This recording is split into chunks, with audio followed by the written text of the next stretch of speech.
Paz do Senhor, queridos irmãos. Podeis assentar. Você que tem o seu livro de declaração de fé, hoje nós estaremos iniciando o capítulo de número 15, e ele se encontra na página 143 do seu livro. Então, se você puder pegar o seu livro, página 143, nós vamos iniciar esse estudo da poderosa Palavra de Deus. Como o pastor Luciano disse, é um assunto muito maravilhoso, porque nós vamos falar sobre adoração. Talvez hoje, não sei, estou muito preocupado, porque o que Deus colocou no meu coração para falar, seja um assunto até muito assim polêmico, mas com todo respeito, com todo temor a Deus, eu não posso fugir de falar a verdade. A igreja é a referência de Deus no mundo, irmãos. E nós não podemos nos calar diante das circunstâncias e da antiética do mundo, né? Porque nós andamos sobre a ética divina, sobre a ótica divina, e nós precisamos de falar a verdade. Mas falar a verdade, irmãos, implica em alguns critérios também, porque a Bíblia diz que aquele que exorte tem que exortar com amor. Porém, nós não podemos fugir da verdade, né? E a verdade, ela nos confronta, irmãos. E a palavra de Deus faz isso, ela traz um confrontamento para nós. Por quê? Porque a palavra de Deus diz que nosso Deus, Ele é santo. E nós, como igreja do Senhor, nós precisamos de ser santo. E Deus realmente confrontou muito a minha vida na noite passada. E hoje nós vamos introduzir esse assunto tão maravilhoso que é a adoração, mas nós vamos ter que pincelar numa coisa que também não é adoração, aquilo que não é adoração a Deus. E nós vamos ver, irmãos, que Deus não divide a sua glória com ninguém, né? E nós precisamos de confrontar o que nós estamos fazendo. E será que nós estamos fazendo uma adoração sincera mesmo ao nosso Deus? Ou será que nós estamos, como Jesus disse, né, para aquela mulher samaritana: olha, mulher, esquece tudo que você está entendendo de adoração aí, você está me dizendo que um adora aqui, outro adora lá. Olha, a Bíblia diz que os verdadeiros adoradores adorarão ao Pai em espírito e em verdade. Então, a nossa adoração, ela deve ser dada ao nosso Deus. Então, você que está aí com o livro, nós vamos na página 143, diz assim: sobre a verdadeira adoração. Hoje nós vamos fazer a introdução, irmãos, à adoração pública e coletiva. E o primeiro, aí diz aí: cremos e professamos e ensinamos que a adoração é um serviço sagrado, culto, reverência a Deus por aquilo que Ele é e por suas obras. Mateus 4:10 nos diz assim, que é o nosso versículo base: ao Senhor teu Deus adorarás e só a Ele servirás. Irmãos, nós, como igreja do Senhor, nós seguimos o modelo bíblico de adoração. Nós não temos nenhuma representação visual dentro da nossa igreja. Nós não temos aqui imagens a santos, e nós vamos falar o porquê disso. Porque a palavra de Deus, ela nos diz em Deuteronômio 4:12: então o Senhor vos falou no meio do fogo, a voz das palavras ouvistes, porém além da voz não vistes semelhança nenhuma. Ou seja, Deus não se revelou ao homem. Então, como que nós vamos fazer uma imagem para adorá-lo? Certo? Então, nós adoramos Um Deus que Ele é Espírito, que Ele se revela a nós de várias formas, inclusive através da natureza e por tudo que foi criado. Ele se revela a nós quando nós olhamos para o semelhante nosso, porque nós fomos criados à imagem e semelhança de Deus, embora nós hoje estejamos com essa imagem e semelhança deturpada. O irmão Marcinho tem os livros ali, se algum dos irmãos estiver precisando, tá? Se alguém não tem ainda, tá? O Márcio tem ali. E, embora a nossa imagem e semelhança já está destruída por causa do pecado, né? Mas nós fomos criados à imagem e semelhança de Deus, e Deus nos deixa duas regras muito grandes.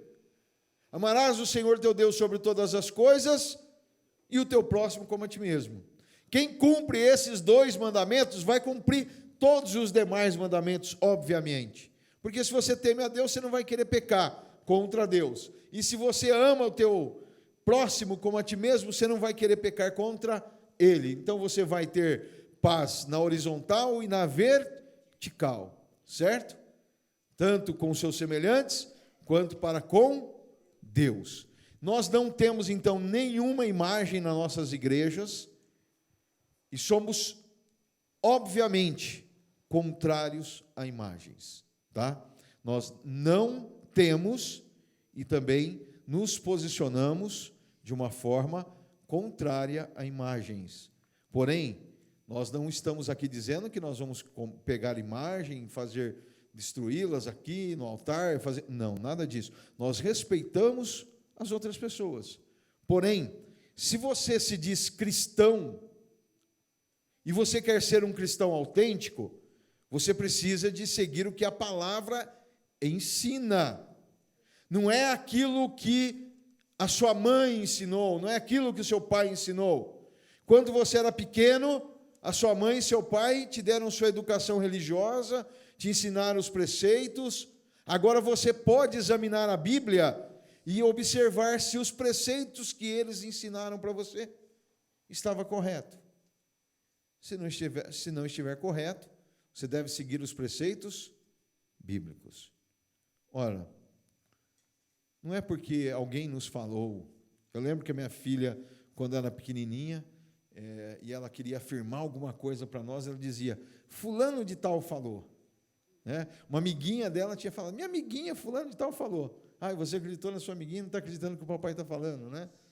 E às vezes nós queremos fazer assim, né? Nós queremos acreditar no que os outros nos falaram e não queremos ouvir o que a boca de Deus tem para nós.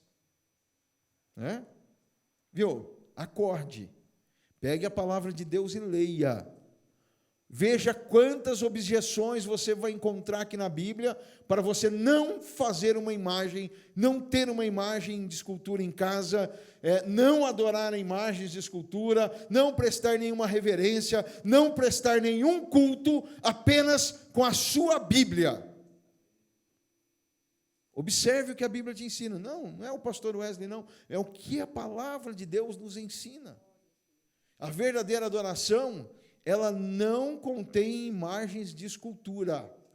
E nós vamos ver, eu vou entrar aqui aprofundar com os irmãos, o quanto é pesado você ter uma imagem de escultura e você ter ídolos.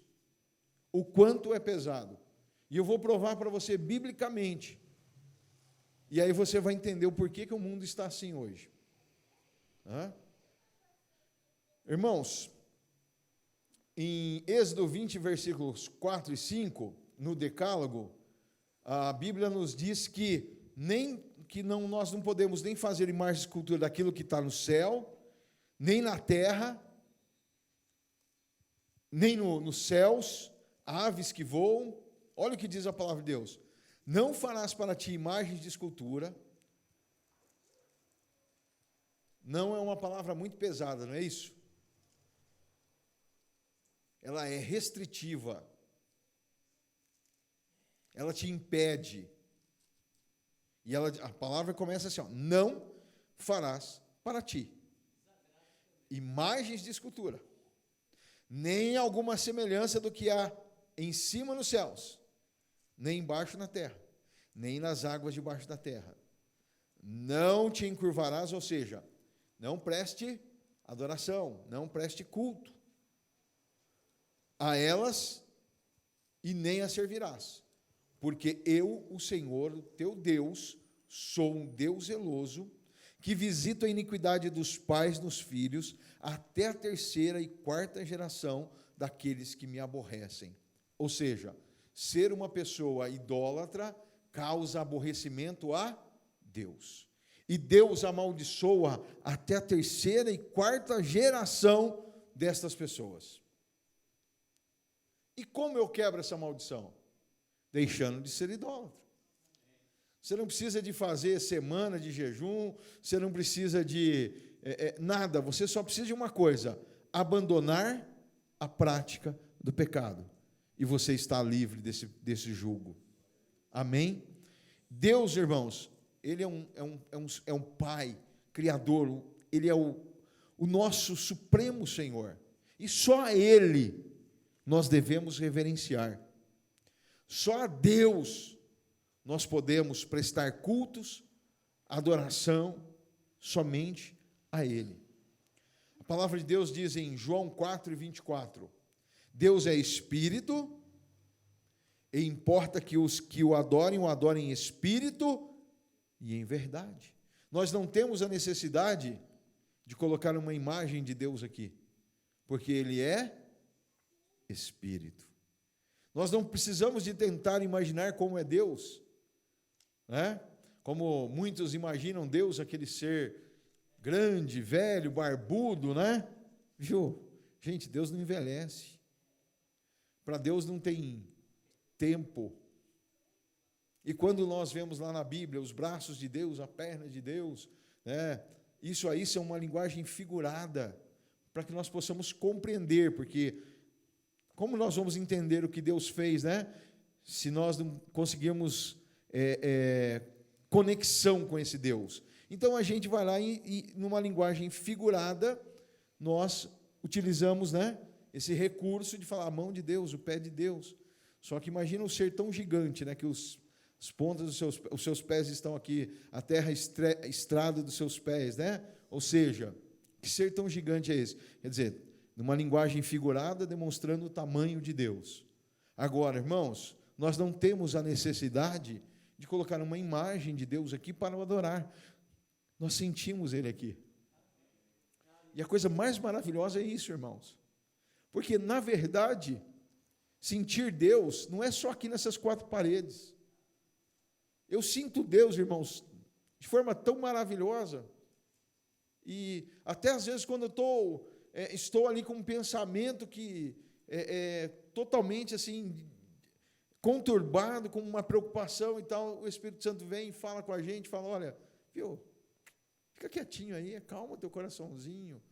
Por que está com essa taquicardia aí, né? Você ouve a voz do Espírito Santo, você se aquieta, aí vem um irmão e fala algo para você, você liga o rádio, escuta um hino e fala, peraí, mas como é que esse hino veio agora? Nesse momento de grande aflição, era tudo que eu precisava de ouvir, né? Ou seja, Deus fala conosco a todo tempo. Nós não temos a necessidade de estar em quatro paredes, porque onde nós estivermos, Ele está conosco. Ele é o único Deus que é o Deus conosco. Ele é o Emanuel. Oh, aleluia! Glória a Deus, aonde você estiver, na tua casa, no teu trabalho, dirigindo o teu carro no meio da rodovia, tomando o seu banho, dormindo, Ele é o Deus que está com você. Glória a Deus por isso. Então nós não temos necessidade de ter uma imagem dele, porque nós sabemos que aonde nós estivermos, Ele está conosco. Glória a Deus por isso. Então, irmãos, nós precisamos de tirar esse negócio, de ter essa necessidade de ver a Deus, né? Até os discípulos de Jesus queriam ver o Pai. E aí Jesus disse para eles, olha, estou convosco há tanto tempo, e vocês me falam, olha, queremos ver o Pai? Quem vê a mim, vê o Pai. Pronto, acabou. Quem tem o Espírito Santo de Deus já tem o Pai, já tem o Filho, aleluia, glória a Deus. Então nós não precisamos de mais nada, certo? Nós não precisamos de ter amuletos, Não precisamos de abrir a nossa Bíblia lá no Salmo 91 e deixá-la aberta lá na sala. Olha, proteção. Meu irmão, você não precisa de nada disso. Você não precisa de mezuzá, você não precisa de nada. Nós já temos o sangue do Cordeiro sobre as nossas vidas. Ele é a nossa proteção, Ele é o nosso escudo, Ele é a nossa salvação, aleluia, glória a Deus. Então nós só precisamos de adorá-lo, glória a Deus.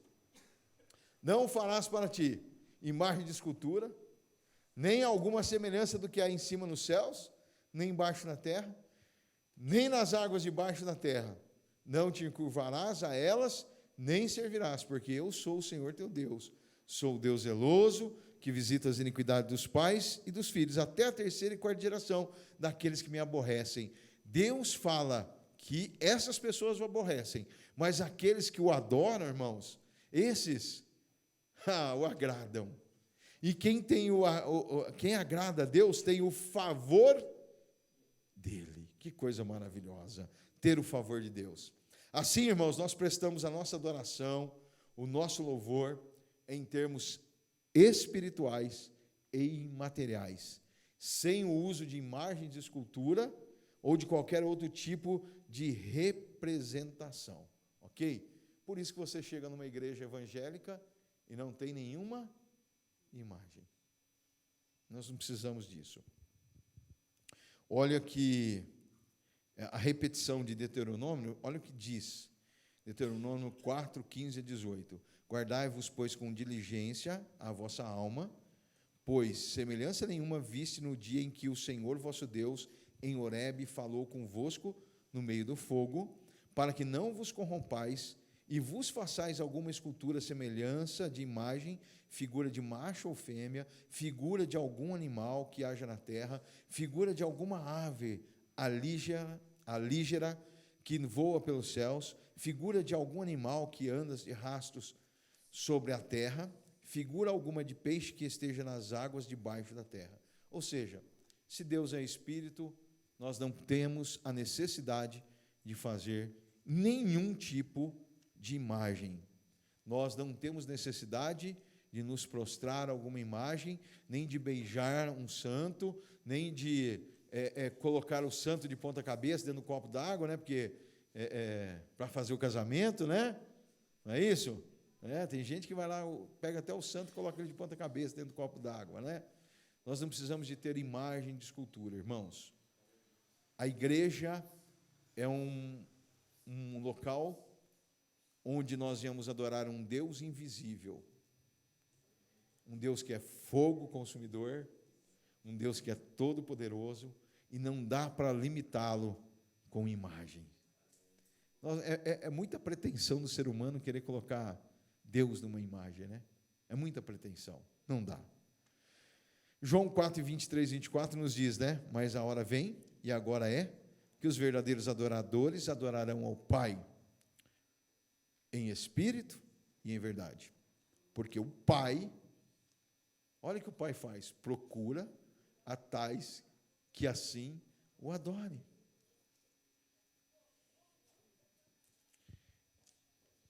Eu fico agora me prendendo a alguns detalhes da palavra de Deus, assim que eu fico maravilhado, né? O Pai procura.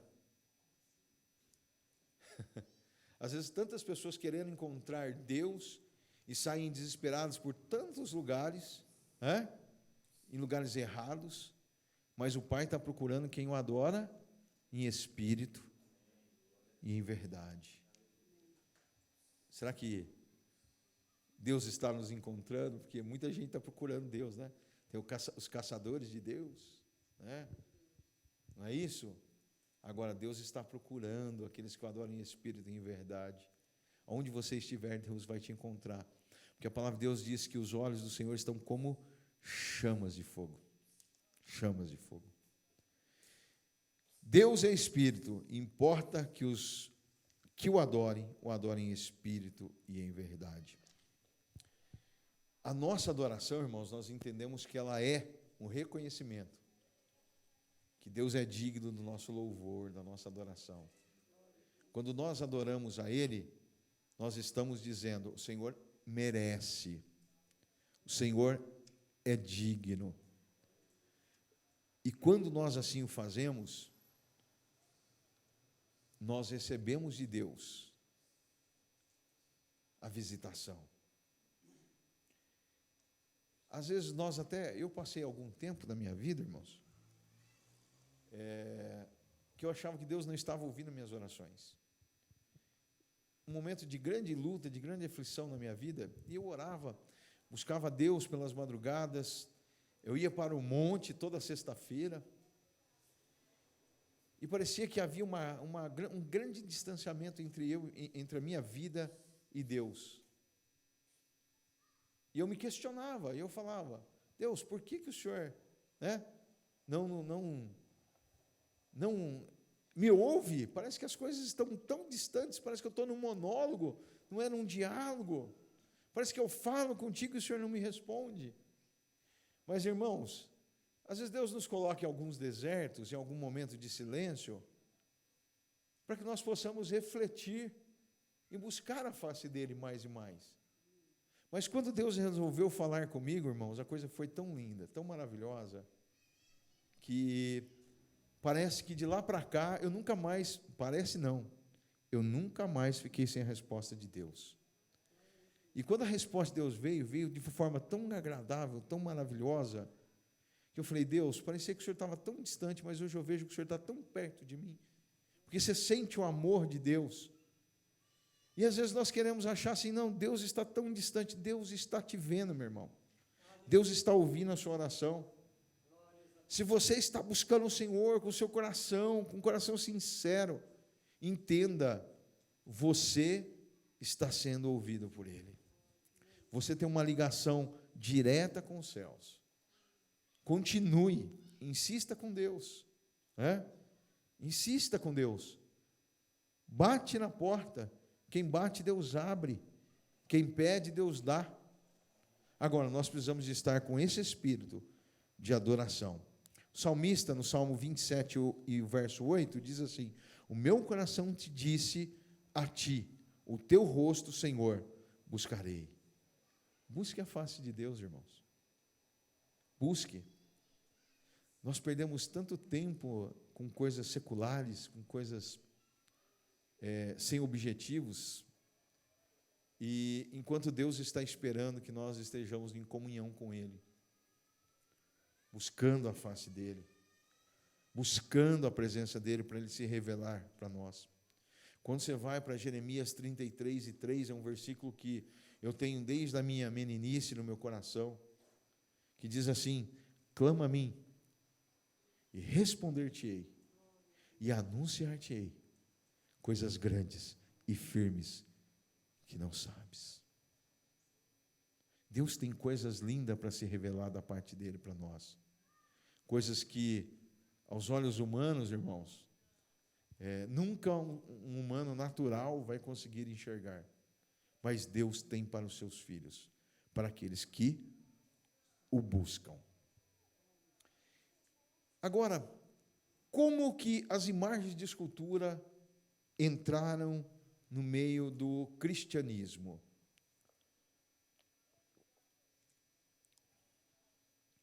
Quando nós falamos em cristianismo, nós temos que colocar todas as igrejas que são cristãs, que têm Jesus Cristo como seu Salvador, que utilizam a Bíblia como um livro sagrado,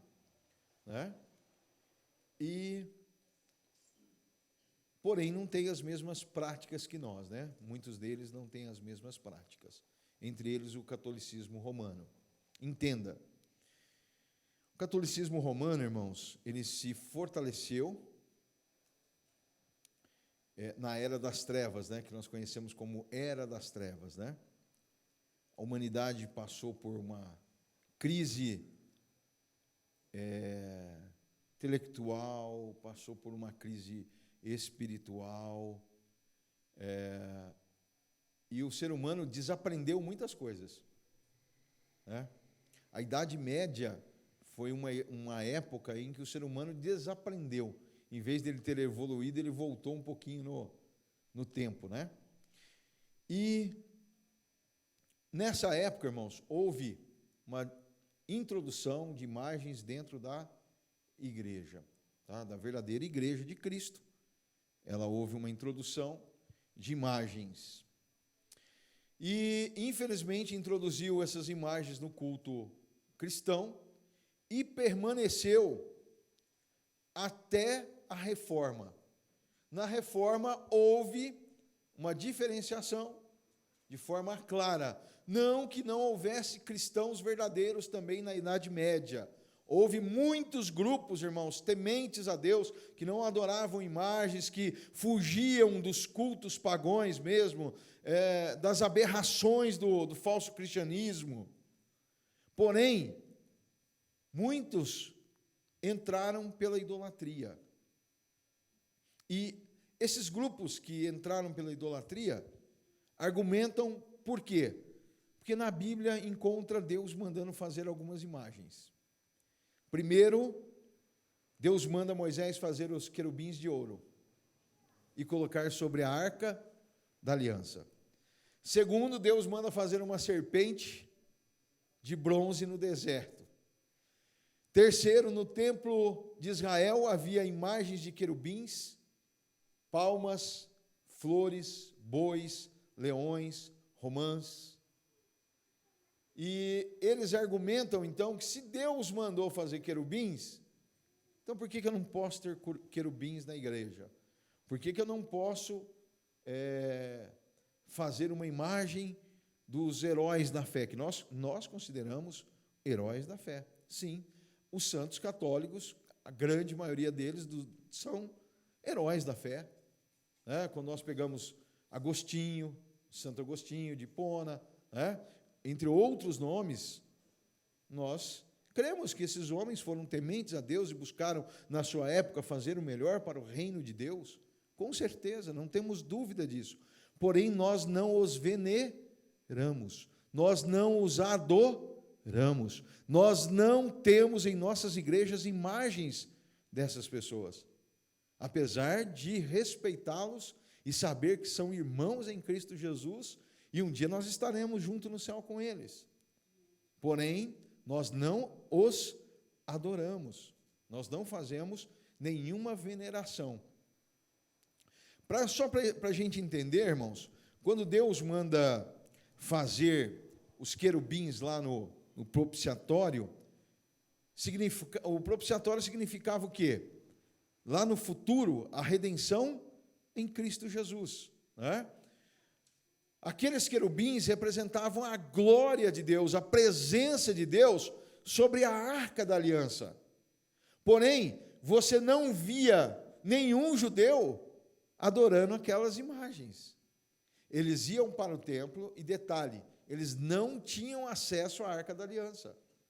A arca da aliança ficava no Santo dos Santos, separada por uma cortina.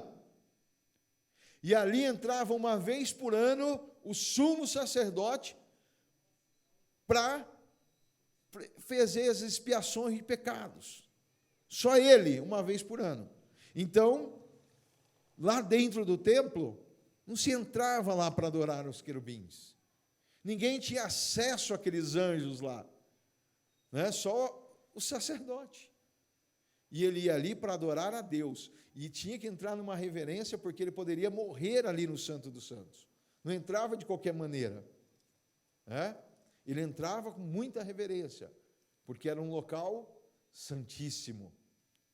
O povo ia até onde? Na entrada do templo, onde se entregavam as ofertas, os sacrifícios, os manjares. Era na entrada do templo. E ali o povo se reunia, e ali o sacerdote fazia os sacrifícios, e tudo mais, mas era na frente no altar, não era junto com a arca da aliança, ou seja, o povo não tinha motivo nenhum para adorar os anjos. Então, não adianta achar que, porque havia anjos que nós podemos fazer imagem. Ali foi uma ordenança de Deus para que representasse a glória de Deus. E os anjos estavam ali, então, adorando a Deus. Ok? ok? E nós vemos, irmãos, que Cornélio, que era um homem, um gentil, ao se converter, quando ele viu Pedro, ele foi fazer o quê? Foi ajoelhar e adorar. Pedro falou, opa, peraí, sou homem, para aí, não me adore, adorará somente a Deus. Por quê? Porque o que aconteceu, Deus mostrou uma visão para Cornélio e uma visão para Pedro. E quando Pedro chega ali, ele imagina, está chegando um ser santo aqui na minha casa, né? Um ser celestial. E aí ele vai se adorar, vai fazer adoração. E aí Pedro ensina ele, fala, não, para aí que eu sou homem, não precisa de me adorar. Então, irmãos, na verdade, nós não prestamos cultos, reverência, nem a homens e nem a anjos, ok? Nem temos imagens de nada nas nossas igrejas. E para vocês verem, irmãos, que a coisa foi tão séria, quando o Império Romano descobriu que o cristianismo não tinha nada a ver com o judaísmo, porque até então o cristianismo e o judaísmo, na cabeça do governo romano, era a mesma coisa. Quando eles descobriram que o judaísmo não tinha nada a ver com o cristianismo, eles foram perseguir os cristãos. Um dos problemas é que os cristãos só tinham um Deus, um povo monoteísta. E para o povo romano, ele é o seguinte, todo povo conquistado, você poderia ter vários deuses e assimilar os deuses romanos também na sua crença. O judeu tinha lá uma certa tolerância do governo romano, mas quando descobriram que o cristianismo não tinha nada a ver com o judaísmo, falaram, peraí, esse negócio está errado. Eles não são judeus, mas então também acabou a mamata para eles. Então eles vão ter que entrar na nossa ou vão morrer. E foi o que aconteceu. O verdadeiro cristão não adorava, nem não fazia o culto ao imperador, não adorava os outros deuses romanos, só a Jesus Cristo. Então, começou a perseguição aos verdadeiros cristãos, ok? Quando também Deus manda fazer a serpente de bronze, é por quê? Porque o povo havia cometido pecado, e aí Deus falou, olha para Moisés, levanta uma serpente de bronze. Todo aquele que for picado pelas serpentes e olhar para a serpente, será curado. Aquela serpente, erguida ali, aquela serpente de bronze, representava Cristo, a nossa salvação. Só que o que aconteceu? Com o passar do tempo, o povo começou a adorar aquela serpente. E aí, quando o rei Ezequias descobre o que o povo está fazendo, o que é que ele faz? Manda destruir. Ou seja, não é porque foi Moisés que construiu, não. O povo está adorando a essa serpente, vamos acabar com o mal pela raiz. Foi lá e destruiu a serpente e acabou com o mal pela raiz. Ou seja, aquela serpente que representava Cristo foi destruída, por quê? Porque o povo estava adorando aquela serpente. E aí a última que, olha, mas dentro da igreja lá em Israel, o templo de Salomão, havia romãs, desenhos de bois, desenhos de palmas, um monte de desenhos lá dentro da igreja, do templo. Aquilo ali não era para ser adorado, aquilo ali eram imagens do cotidiano. Era como se nós fizéssemos um monte de desenhos aleatórios dentro da igreja, Se nós fizéssemos uma paisagem, um rio, como tem igrejas que tem assim, Vocês já viram? Cachoeiras dentro da igreja e tal. Era aquilo que não era motivo de adoração. Então, na Israel, haviam esses desenhos ornamentais dentro do templo. Hoje nós não temos esse costume, aqui em nossa igreja não temos nenhum desenho ornamental. Mas todo mundo sabe a diferença do que é um ornamento do que é um ídolo, correto? Alguém tem dúvida? Não, né? Uma coisa ornamental é algo que você pode desenhar, aleatório, e ninguém vai lá prestar culto àquilo, ok? A palavra adoração, irmãos, ela vem do grego adorar, no grego vem a expressão latreia e prokineu, que significa respectivamente, baixar-se para beijar, prostrar-se para adorar, reverenciar, prestar obediência e render homenagem. Então, quando você adora uma imagem, você está tirando a glória de Deus e passando para aquela imagem. E aí as pessoas, não, mas eu não estou adorando, eu estou venerando. Tem diferença? Não. E no culto do catolicismo romano, irmãos, nós encontramos uma forma piramidal, ou seja, uma forma de pirâmide em adoração. Ela vem como se fosse 3 tipos de culto, 3 níveis para você cultuar. Gostaria de colocar essa imagem aí, da 21, dos slides 21. Se você puder colocar para a gente, o slide 21. Como funciona? Latria, que está diretamente ligada à adoração a Deus. Hiperdulia, que está ligado diretamente à adoração a Maria. E a dulia, que é a adoração aos santos. Quantos aqui já foram católicos? Ok, obrigado. Maioria dos irmãos. Quantos de vocês sabiam dessa diferença na adoração no catolicismo romano? Sejam sinceros, alguém sabia? Não. Está aí. Então, como que eu vou diferenciar se os meus membros não sabem o que é isso, né? Latria somente a Deus, Deus Pai, Deus Filho e Deus Espírito Santo. Hiperdulia a Maria e depois dulia aos santos. Quando você vai lá na igreja, você não faz essa diferenciação.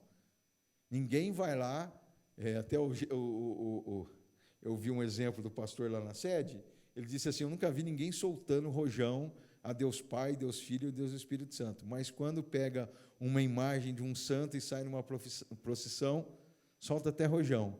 Tem diferença, irmãos, na adoração? E, às vezes está adorando mais a imagem do homem do que a própria de Deus, né? Então, irmãos, no catolicismo tem essas 3 diferenças na adoração.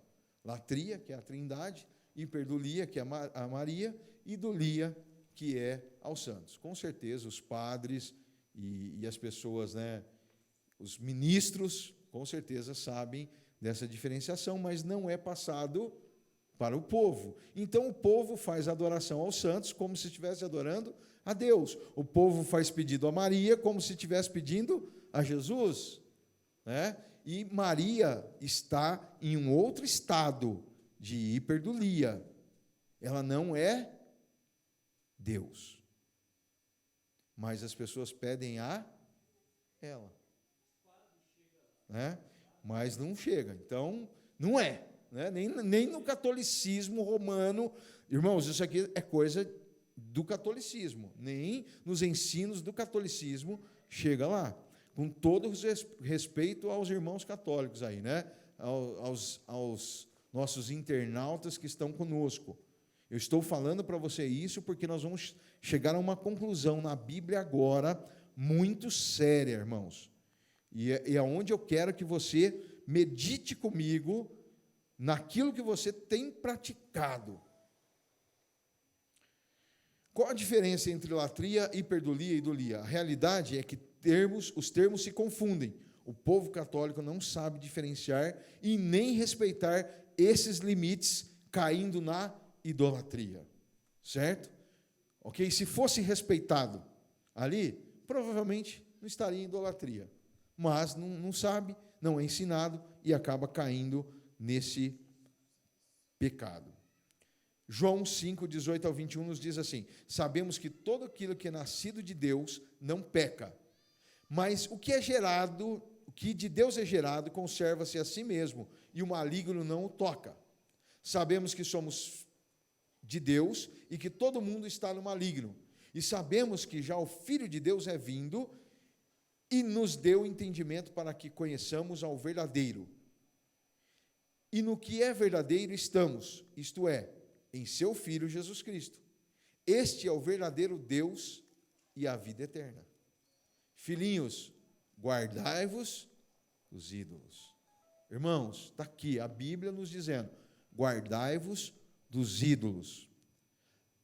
Agora, Romanos, eu gostaria que você prestasse muita atenção, nós vamos falar aqui, vamos concluir esse assunto aqui juntos, porque eu preciso de falar isso para você hoje, para que você não vá para casa sem esse entendimento aqui do que nós precisamos ver.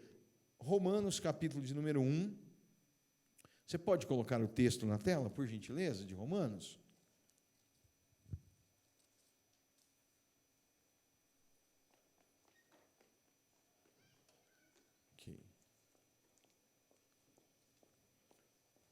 Romanos capítulo 1, versos 23 a seguir. Diz assim: e trocaram a glória de Deus imortal por imagens feitas segundo a semelhança do homem mortal. Aonde se encaixa isso? Volta lá para mim aquela imagem anterior lá, por favor. Onde se encaixa naquela imagem anterior lá do slide 21, né?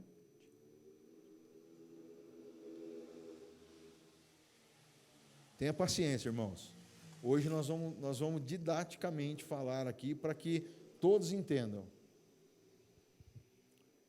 Olha lá, onde você acha que se encontra esse versículo aqui, ó? E trocaram a glória de Deus imortal por imagens feitas segundo a semelhança do homem mortal. Onde nós encontramos isso? E aonde mais? Hiperdulia. Na hiperdulia e na dulia nós encontramos isso. Trocaram a glória de Deus. Também na representação da latria, não poderia ter um homem representando Deus ali de forma alguma, até porque Deus não é esse cara aí barbudão, de barba branca e tal, e acabou, né? Mas, olha só, e vamos ver a consequência desse problema, que parece, é só uma imagem, coisinha boba, né? Não, tem uma imagenzinha lá em casa, era da minha avó, era de não sei quem, olha, tá bom, vamos ver a consequência. Bem como de pássaros, quadrúpedes e répteis. Por isso, Deus os entregou. Olha só, a idolatria leva a Deus entregar o homem ao quê? A sua impureza sexual, segundo os desejos pecaminosos dos seus corações, para a degradação dos seus corpos entre si. Trocaram a verdade de Deus pela mentira e adoraram e serviram as coisas e seres criados em lugar do Criador, que é bendito para sempre. Amém. Ou seja, por que Deus os entregou? Por causa da idolatria. Pô, Deus é um cara muito mau, um ser muito mau. Não é isso? Parece que as pessoas não entendem. Espera aí, a adoração pertence a Deus, unicamente a Ele. E quem troca a adoração a Deus vai sofrer as consequências de ser idólatra. Infelizmente, irmãos. Infelizmente. E eu estou deixando bem claro para os irmãos, por quê? Porque não é uma coisinha qualquer. Eu quero que a igreja entenda, eu quero que os irmãos internautas me entendam, compreendam que a idolatria é um pecado que Deus aborrece. Igual da feitiçaria. Olha, por causa disso, Deus os entregou às paixões vergonhosas. Até as suas mulheres trocaram as suas relações sexuais naturais por outras contrárias à sua natureza. Da mesma forma, os homens também abandonaram as relações naturais com as mulheres e se inflamaram de paixões uns pelos outros e começaram a cometer atos indecentes, homens com homens, e receberam em si mesmo o castigo merecido pela perversão. Além do mais, visto que desprezaram o conhecimento de Deus, Ele os entregou a uma disposição mental reprovável para que pratiquem o que não deveriam praticar. O que não deveriam. Olha o que leva um idólatra, a idolatria leva a um monte de pecado, irmãos. Depravação moral. Por quê? Porque Deus é um ser moral. Se você não adora a Deus, você não tem mais o quê? Moralidade.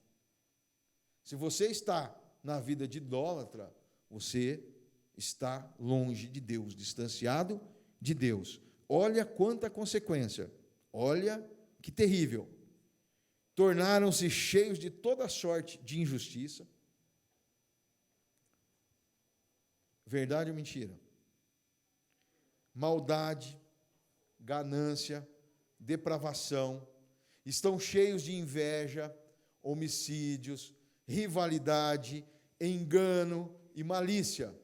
São bisbilhoteiros, caluniadores, inimigos de Deus, insolentes, arrogantes, presunçosos, inventam maneiras de praticar o mal, desobedecem à paz, são insensatos, desleais, sem amor à família, implacáveis, embora conheçam o justo decreto de Deus de que as pessoas que praticam tais coisas merecem a morte, não somente continuam a praticá-las, mas também aprovam aqueles que as praticam.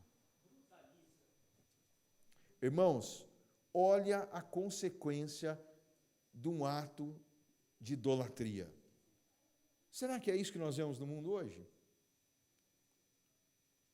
Um idólatra, irmãos, ele pode ser bonzinho. Pode. Eu conheço pessoas idólatras, são muito boas, praticam bem. Agora, ela está distante de Deus ou próxima de Deus? Distante. Por mais que ela seja uma pessoa de boa índole, trabalhadora, paga suas contas, tudo bem, uma boa pessoa, distante de Deus. Agora, a grande maioria, o que nós vemos é isso aqui. Esse é o retrato do mundo em que nós vivemos hoje. Por isso que a Bíblia diz, o mundo jaz do maligno. Agora, irmãos, nós não podemos aceitar no nosso meio idolatria de qualquer tipo. Idolatria não é somente imagens. É tudo aquilo que você tem no teu coração e rouba o lugar de Deus, que está acima de Deus na tua vida. Nós estamos falando de idolatria como imagens, sim, mas não pense que idolatria é só ter imagem. De repente você tem algo no teu coração que está acima de Deus. Isso é idolatria. Agora, a consequência do pecado de idolatria é terrível. Por quê? Porque Deus abandona os idólatras. Não tem colher de chá, irmãos. Não tem meio termo com Deus. E se você se arrepender? Viu, meu irmão? Deus está de braços abertos. De qualquer tipo de pecado. É que às vezes nós levamos tão a sério alguns tipos de pecado dentro da igreja, e nós toleramos outros pecados, e achamos, não, aquilo ali não tem importância, aquilo ali. Mas enquanto a Bíblia está dizendo, olha, não terás outros deuses, não farás imagem de escultura, e a gente continua com algum deusinho lá dentro do coração, ou dentro da nossa casa, dentro do nosso pensamento. Meu irmão, idolatria é um pecado severo. Deus não tolera. E nós precisamos de adorar somente a Ele. A adoração deve ser 100% a Deus. A adoração, ela deve exceder o valor da nossa vida. Quando Daniel buscava a Deus 3 vezes por dia, ele disse assim, olha, a minha vida vale menos do que a adoração a Deus. Eu prefiro morrer do que parar de buscar ao meu Deus, de ter intimidade com Ele. O preço foi caro para a vida dele, não foi, irmãos? Só que o que Deus fez foi grande na vida dele. E há certas coisas, irmãos, que nós devemos nos posicionar contrárias. Nós temos que ser de acordo com a palavra. Mesmo com amor, mas contrário àquela posição que não agrada a Deus. Esses dias uma irmã veio me perguntar, numa escola dominical, o que ela deveria fazer com umas imagens de esculturas. Ela tinha várias imagens na casa dela, e ela me procurou antes da escola dominical aqui, e me falou, eu falei, olha, irmã, é um assunto tão delicado, né? Eu tenho que falar isso para a senhora, e fiquei meio sem graça de dizer algo para ela, assim, falei, olha, vamos orar, Deus vai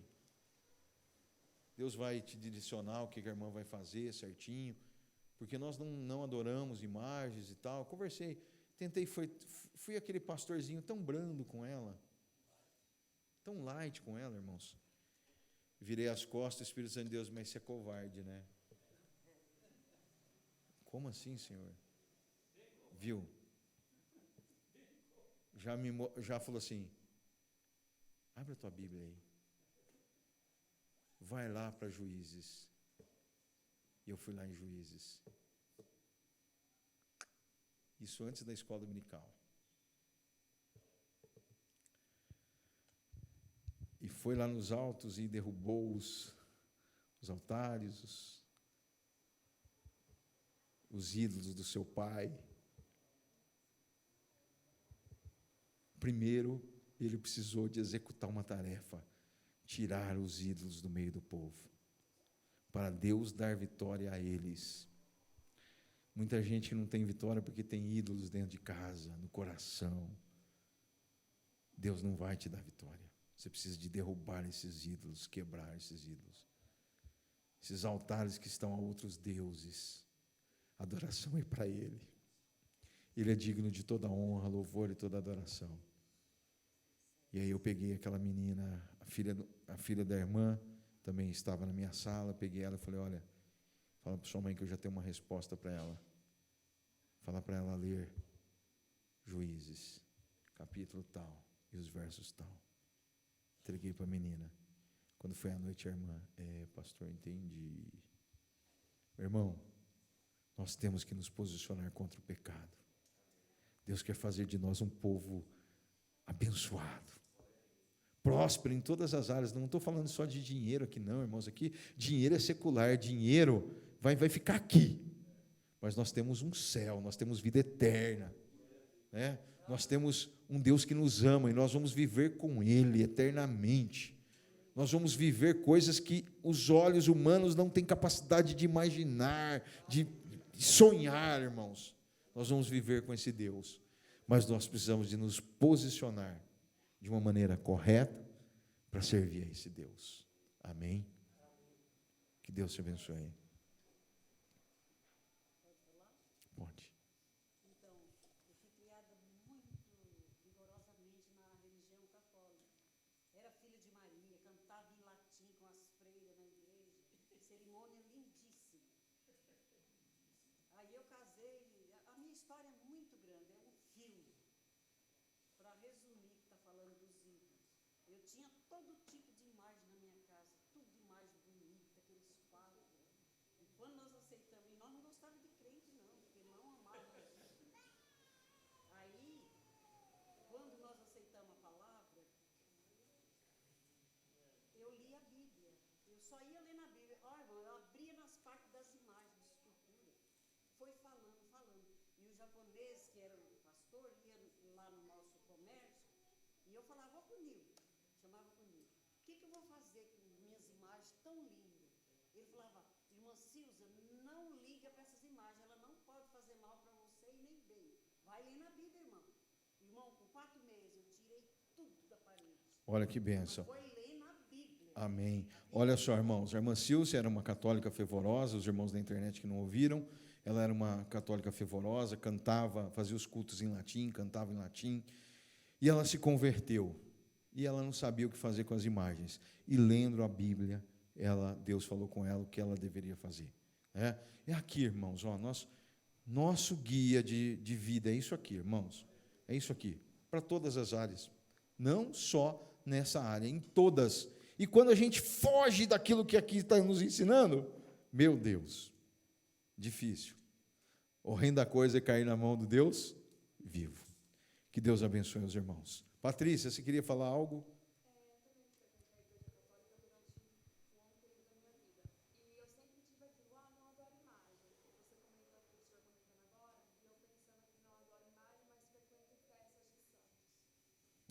A irmã Patrícia também foi católica muitos anos da vida dela e frequentava as festas de santos. Ela falava que não adorava imagem, mas ia nas festas aos santos.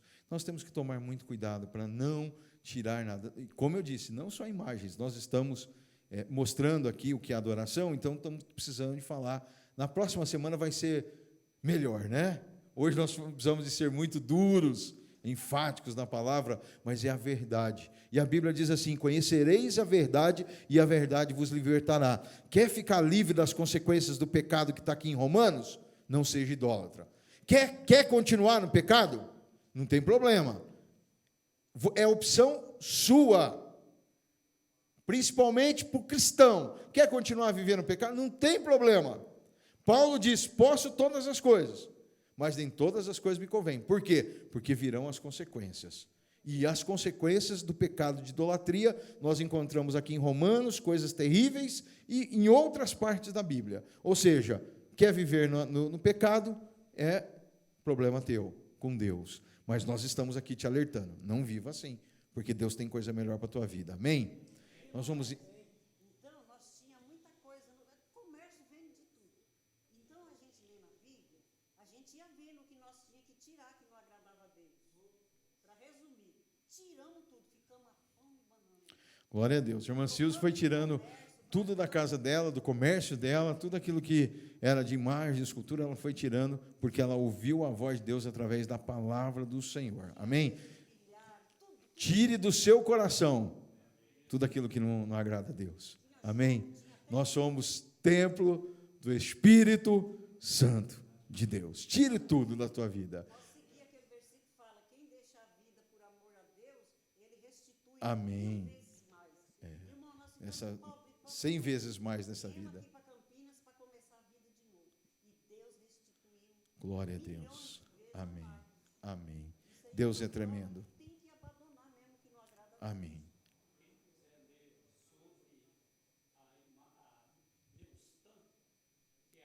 Serpente. Segundo livro dos Reis, capítulo de número 18, está falando sobre a serpente Neustã, né, que eles colocaram o nome de Neustã, até deram nome para ela, até deram nome e adoravam. Então, o segundo livro dos Reis, capítulo de número 18, você vai encontrar lá essa passagem.